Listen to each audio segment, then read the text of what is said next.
KKR सही perform नहीं कर पा रही है और उसका सबसे बड़ा कारण ये है कि उनके 3 प्लेयर हैं की प्लेयर जो बिल्कुल भी परफॉर्म नहीं कर रहे हैं। आईपीएल के इतिहास में कभी भी ऐसा नहीं हुआ कि लगातार 4 मैच ओपनिंग के केकेआर हार गया जी।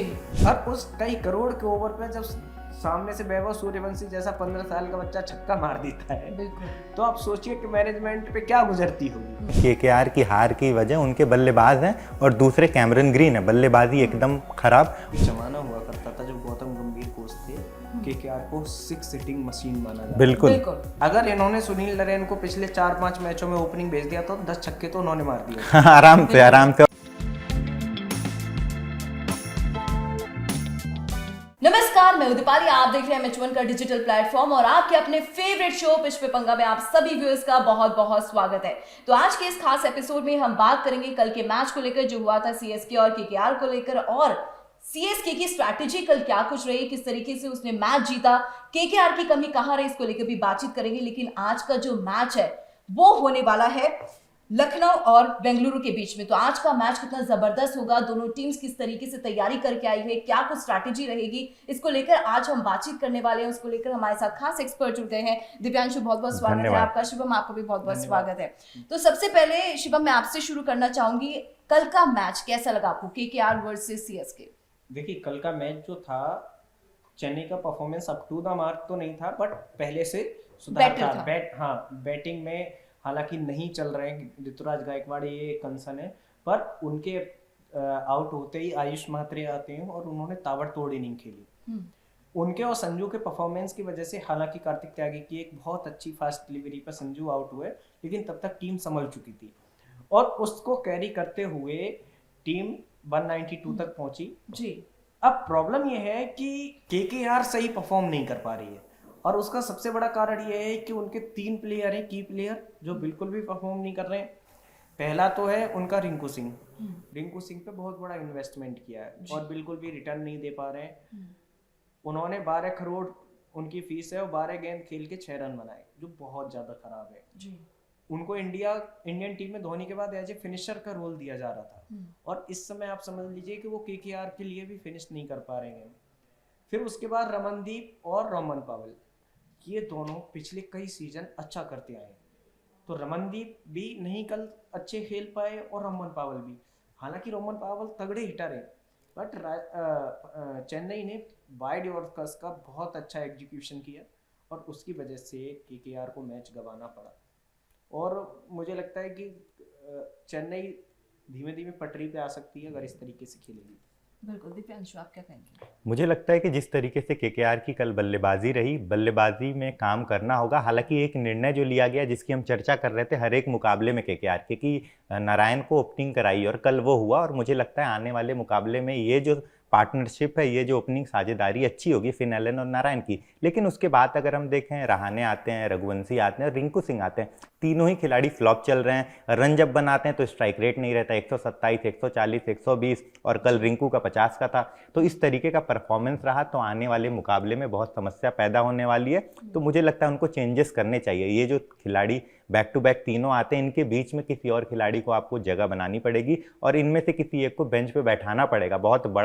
बहुत बड़ा डिसीजन होगा, लेकिन लेना होगा, नहीं तो फिर आपको दिक्कत होने वाली है, क्योंकि परफॉर्मेंस नहीं आ रहा है। हालांकि अगर हम चेन्नई की ओर भी देखें, मैच जो है बैक टू बैक 2 मैचेस जीत रहे हैं, लेकिन परफॉर्मेंस की बात करें, बल्लेबाजी में, गेंदबाजी दोनों ही मुकाबले में अच्छी रही है। नूर अहमद कल अच्छा परफॉर्म किए हैं, हुसैन अच्छा परफॉर्म किए हैं। लेकिन अगर हम बात करें बल्लेबाजी की, तो पिछला मैच था 115 रन संजू के बल्ले से आया था, मात्र 59 चेन्नई मुकाबला जीत गई। कल का मुकाबला हमने देखा कि 48 रन संजू बनाते हैं, मात्रे बनाते हैं 39 रन, और डेवाल्ड ब्रेविस का भी बल्ला चलता है, 41 रन बनाते हैं।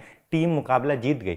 अगर संजू का जब बल्ला नहीं चल रहा है, मात्रे का बल्ला नहीं चल रहा है, टीम हार रही है, तो इन दो खिलाड़ियों पे कहीं ना कहीं चेन्नई की बल्लेबाजी निर्भर है पूरी तरह, क्योंकि ऋतुराज मतलब कब उनका बल्ला चलेगा समझ में नहीं आ रहा है, क्योंकि पता नहीं क्या हो गया उनके फॉर्म को।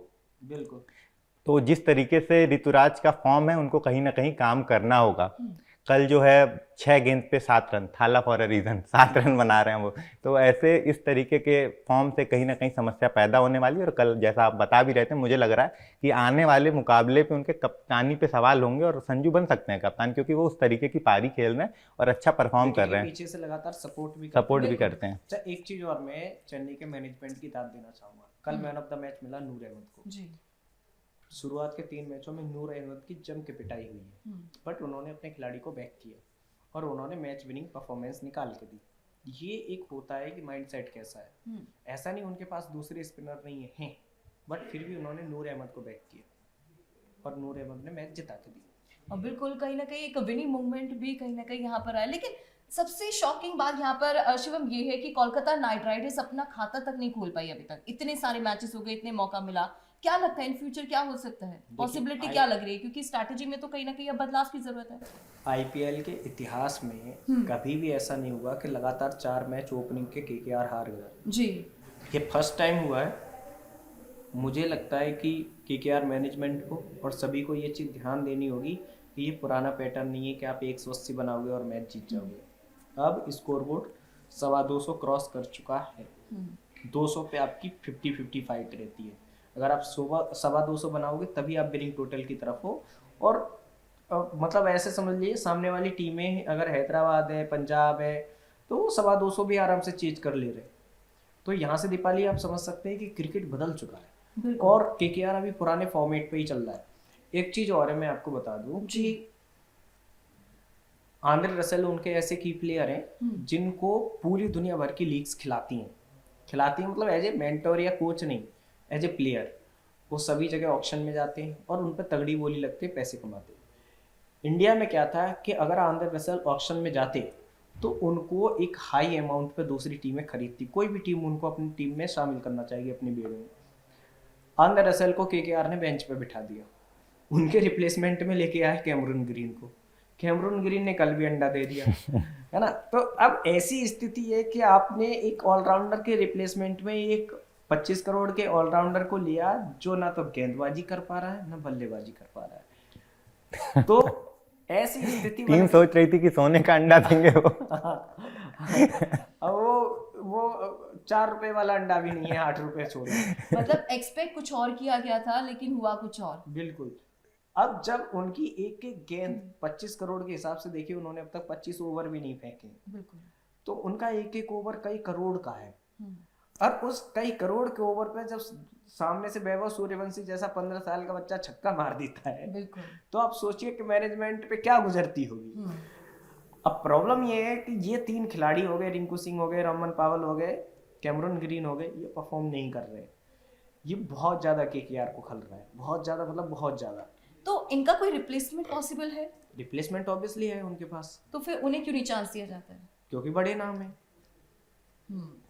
नाम जब आपका बड़ा हो जाता है। अब आपसे मैं एक सवाल पूछता हूँ, आप टीम में से अगर रोहित शर्मा, विराट कोहली खेल रहे हैं, ओडीआई ड्रॉप कर सकती हैं? नहीं वहाँ कर सकती। पॉसिबिलिटी, क्योंकि टीआरपी, पॉपुलैरिटी। बिल्कुल। और वो प्लेयर भी ऐसे हैं कि आप नहीं कर सकते ड्रॉप। जिस दिन चलेंगे उस दिन सामने वाली टीम को पस्त कर देंगे। तो यही रीजन है। लेकिन अब कब तक वेट करें? सेम ये चेन्नई के साथ भी है, ऋतुराज गायकवाड़। भाई लेकिन कब तक? इस डिसीजन से कहीं ना कहीं केकेआर बिल्कुल लैग करती हुई नजर आ रही बिल्कुल है, lag कर परफॉर्मेंस बिल्कुल डाउन जा रहा है। मैंने फ्यूचर प्रॉब्लम आने मैंने वाली है। वही कहा कि इतिहास में अब तक ऐसा नहीं हुआ। वो इतिहास में हो गया, अभी इस साल हो गया है ना, जो इतिहास में कभी नहीं हुआ था। तो केकेआर का बहुत तगड़ा डाउनफॉल चल रहा है। केकेआर को सबसे पहले तो श्रेयस अय्यर को ही नहीं छोड़ना चाहिए था। बहुत बड़ी गलती थी, बहुत बड़ी गलती थी। आप ट्रॉफी जिताने वाले कप्तान को टीम से बाहर करते हैं, वो समझ के बाहर और है। उन्होंने श्रेयस को छोड़ा तो छोड़ा, नीतीश राजपूत को भी छोड़ दिया। राजपूत कह रहा हूँ, माफ करिए, नीतीश राणा को, है ना। नीतीश राणा ने बहुत अच्छी कप्तानी की, टीम को सेमीफाइनल तक लेके गए, है ना। और वो अच्छी बैटिंग भी करते हैं। तो नीतीश राणा को छोड़ दिया, दिल्ली ने उनको ले लिया और उनको अच्छी खासी रकम 5.4 करोड़ में लिया ट्रेड करके। कहने का मतलब ये है कि जो हर चीज़ ना पैसे से नहीं तोले जाती कि नहीं मुझे फाइनेंशियल अच्छे चाहिए, आपकी ब्रांड वैल्यू खराब हो रही होती है। बिल्कुल। शाहरुख खान की ब्रांड वैल्यू से केकेआर की ब्रांड वैल्यू नहीं बनती है। ये उस टीम मैनेजमेंट को समझना पड़ेगा। बिल्कुल।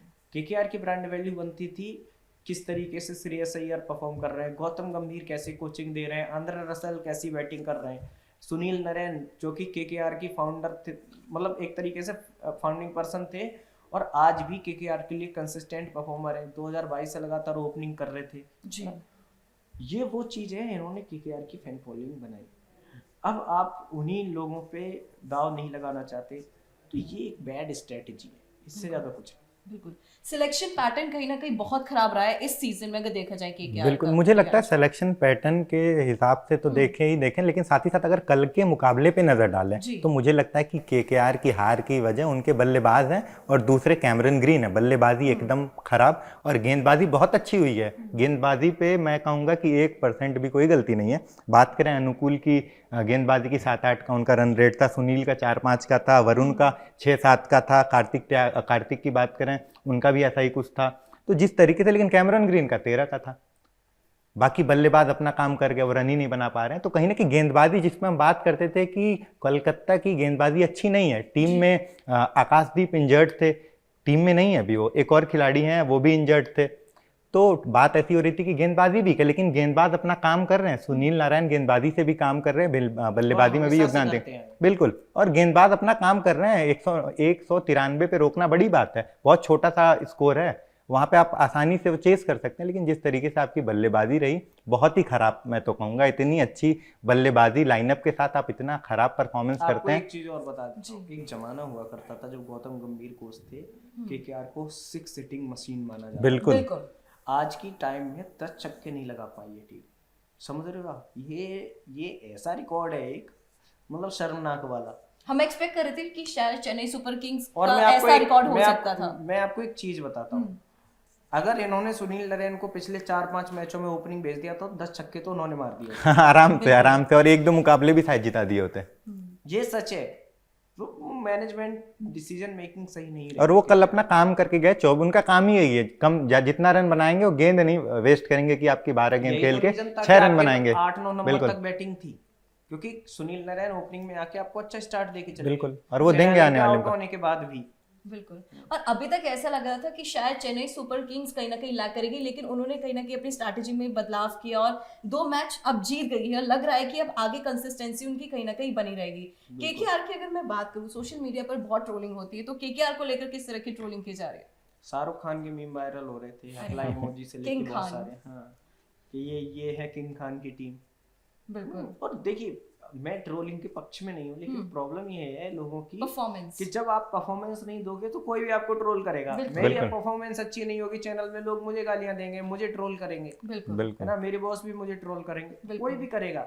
ये हमेशा से ये प्रकृति का नियम समझ लीजिए, जो अच्छा परफॉर्म नहीं करेगा लोग उसको ट्रोल करेंगे। बिल्कुल बिल्कुल बिल्कुल। तो कल के मैच का हमने एनालिसिस तो कर लिया, लेकिन देखते हैं कि आगे केकेआर अपना खाता खोल पाती है या फिर नहीं, ये देखना होगा। लेकिन आज के मैच को लेकर बातचीत करें तो आज का जो मैच होने वाला है कितना धमाकेदार होने वाला है? सबसे पहले दिव्यांश। बहुत धमाकेदार होने वाला है, क्योंकि एक तरफ आरसीबी, दूसरे तरफ एलएसजी। आरसीबी जहां पे अभी तक 3 मुकाबले जीत चुकी है, दूसरे और लखनऊ 2 मुकाबले जीत चुकी है। और लखनऊ में कहीं ना कहीं डोमेस्टिक के खिलाड़ी उभर कर सामने आ रहे हैं। प्रिंस यादव बहुत अच्छी गेंदबाजी, मुकुल चौधरी बहुत शानदार बल्लेबाजी। तो कहीं ना कहीं उनका जो परफॉर्मेंस रहा है, 2 मैचेस वो जीत के आ रहे हैं, अच्छा परफॉर्मेंस रहा है। और आरसीबी तो अभी तक बहुत अच्छा करते हुए आ रही है। हेजलवुड भी टीम में आ गए हैं, गेंदबाजी अच्छी हो गई है, बल्लेबाजी ऑलरेडी उनकी अच्छी रही है। विराट कोहली जो टीम में है, तो कहीं ना कहीं आरसीबी बहुत अच्छा कर रही है। तो आज का मुकाबला बहुत अच्छा होने वाला है और बेंगलोर के ग्राउंड में ये मुकाबला होगा, तो देखने लायक होगा कि कौन सी टीम मुकाबला जीतने वाली है, क्योंकि ये दोनों टीम जो है कहीं ना कहीं बैलेंस बना के चल रही है अभी। बिल्कुल। पिच की अगर बात करें, स्टेडियम कैसा है? स्कोरिंग कैसा? छोटा मैदान है, रन बहुत बनता है। आईपीएल के इतिहास का सबसे हाईएस्ट टोटल यही बना है, जो कि हैदराबाद ने बनाया था, 287 रन, 287 रन। तो कहीं ना कहीं ये छोटा मैदान है, बल्लेबाजों को भरपूर मदद मिलती है और बहुत सारे रन बनते हैं यहाँ पे। देखने लायक बात होगी कि यहाँ पर ऋषभ पंत का बल्ला चलता है या नहीं चलता है। अभी तक तो शांत था और मौका यही है कि छोटा मैदान है और आउटफील्ड अच्छी है, आप यहाँ पर बढ़िया स्कोर बना सकते हैं। बिल्कुल बिल्कुल। लेकिन शिवम, मैं आपसे यहाँ पे जानना चाहूंगी कि कौन सी टीम का पलड़ा सबसे ज्यादा भारी दिखाई दे रहा है आज के मैच में? देखिए, पलड़ा तो आरसीबी का ऑफ कोर्स भारी है, क्योंकि ये जो आरसीबी का होम ग्राउंड है ना, यहाँ आरसीबी तगड़ा खेलती है। आपको फिर भी एक स्टैट बता देता हूँ। आरसीबी अवे फ्रॉम होम और घर में जितनी बार भी खेली है इस साल, उन्होंने 200 से ऊपर का स्कोर बनाया है। तो आज लगता है 200 प्लस और जाएगा। हाँ, आज भी जाएगा। 200 से ऊपर लगातार कंसिस्टेंटली बनाना अपने आप में बड़ी बात है। दूसरी चीज क्या है कि जो लखनऊ है उसने कंसिस्टेंटली सामने वाली टीम को 200 नहीं बनाने दिया है जी, है ना। वो जितने मैच खेले हैं उनकी गेंदबाजी तगड़ी रही है। इवन उनका एवरेज स्कोर इस सीजन का 160 रन है। तो यहाँ से आप समझ सकते हैं कि एक पक्ष का बल्लेबाजी बहुत मजबूत है और लखनऊ की टीम की गेंदबाजी बहुत मजबूत है। तो आज जो देखने को मिलेगा वो अच्छी बल्लेबाजी वर्सेस अच्छी गेंदबाजी का मुकाबला देखने को मिलेगा। और जो अच्छा जो अच्छा करेगा वो ये मैच जीतेगा। और मुझे आरसीबी का पलड़ा मैं इसलिए भारी बता रहा हूँ क्योंकि आरसीबी के पास कोहली है।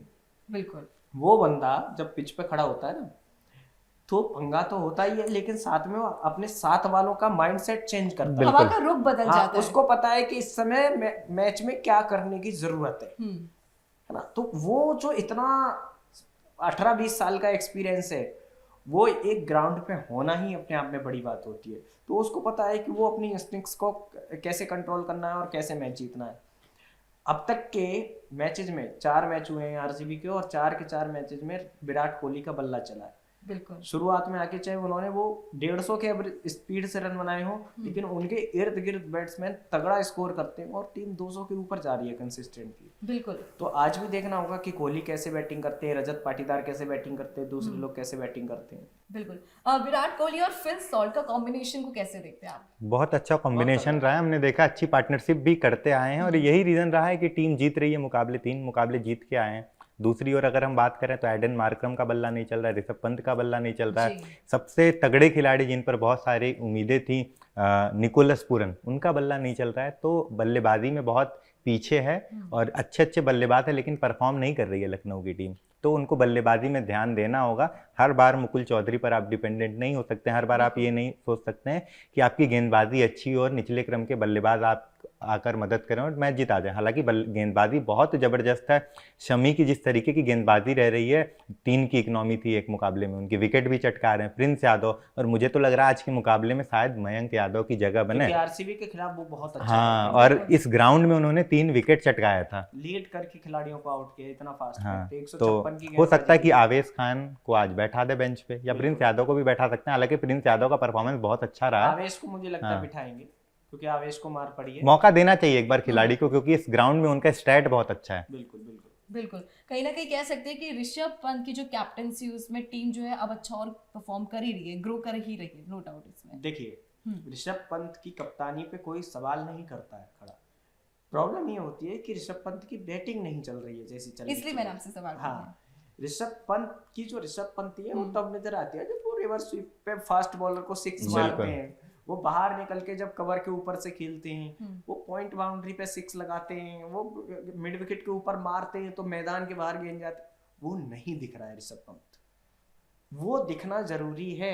वो ऋषभ पंत जिस दिन दिखेगा लखनऊ की किस्मत पलट जाएगी। ना सिर्फ ऋषभ पंत, कोई नहीं दिख रहा है, ना एडन मार्करम, ना मिचेल मार्श, ना आपके निकोलस पूरन, कोई भी बल्लेबाज। टॉप जो 4 बल्लेबाज हैं, बल्लेबाजी करने आते हैं, चारों का बल्ला अभी तक तो शांत रहा है। लखनऊ हारते हारते जीत तो गई है मुकाबले, लेकिन वो बात नहीं है जिस डोमिनेंस से आरसीबी जीती है या दूसरी टीमें परफॉर्म कर रही है या पंजाब जैसे परफॉर्म कर रही है, वैसा नहीं है जी।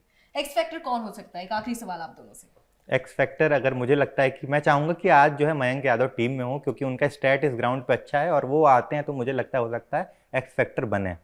तो मेरे हिसाब से टिम डेविड जो हैं आरसीबी के, वो फिर से एक्स फैक्टर रहेंगे, क्योंकि टिम डेविड जैसा 6.5 फीट 7 फीट का आदमी बल्ला 2.5 किलो का हाथ में लेके, अगर उसका एज भी लगता है तो 6 जाता है इस ग्राउंड पे, क्योंकि ग्राउंड छोटा है और वो किसी भी गेंद को बाहर मार सकता है। वो इतना कैपेबल। बिल्कुल, जिस टीम में रहे उनका योगदान रहा है। एमआई की टीम में भी वो थे तो ताबड़तोड़ बल्लेबाजी करते थे और यहाँ पे भी हैं तो उनका बल्ला चलता है। तो टिम डेविड एक्स फैक्टर है इस टीम का। वो मुझे लगता है अगर वो चलते हैं तो लखनऊ की गेंदबाजी को ध्वस्त कर सकते हैं। लेकिन आज देखते हैं कि कौन सी टीम जो है बाजी मारती है, क्योंकि आरसीबी के पास है विराट कोहली और नो डाउट इसमें कोई शक नहीं है, क्योंकि जिस तरीके से परफॉर्मेंस यहाँ पर दिया गया है। लेकिन फिर भी थोड़ा सा और इंतजार करते हैं और देखते हैं कि आखिरकार कौन सी टीम आज जीतती है, क्योंकि दोनों टीमों की तरफ से पूरी तैयारी की गई है, स्ट्रैटेजी अपने अपने स्तर पर लगातार की गई है। 7:30 बजे जो है मैच शुरू होगा, लेकिन थोड़ा सा और इंतजार करते हैं। आपको क्या लगता है कौन सी टीम जीतेगी, कौन सी हारेगी, कौन सी टीम का कौन सा प्लेयर एक्स फैक्टर रहने वाला है? ये जरूर हमें बताइएगा कमेंट सेक्शन में। शेयर कीजिए, वीडियो को लाइक कीजिए और जितने ज्यादा हो सके ओपिनियंस आप अपने दीजिए। तो मेरे साथ इस खास एपिसोड में बस इतना ही। देखते रहिए MH1 का डिजिटल प्लेटफॉर्म पिच पे पंगा, आपका अपना फेवरेट शो। रोज एनालिसिस करेंगे हर टीम का, और आपको क्या लगता है कमेंट सेक्शन में जरूर बताइएगा। फिलहाल के लिए बहुत बहुत धन्यवाद हमारे साथ जुड़ने के लिए और अपना ओपिनियन शेयर करने के लिए। फिलहाल के लिए दीजिए मुझे इजाजत, नमस्कार।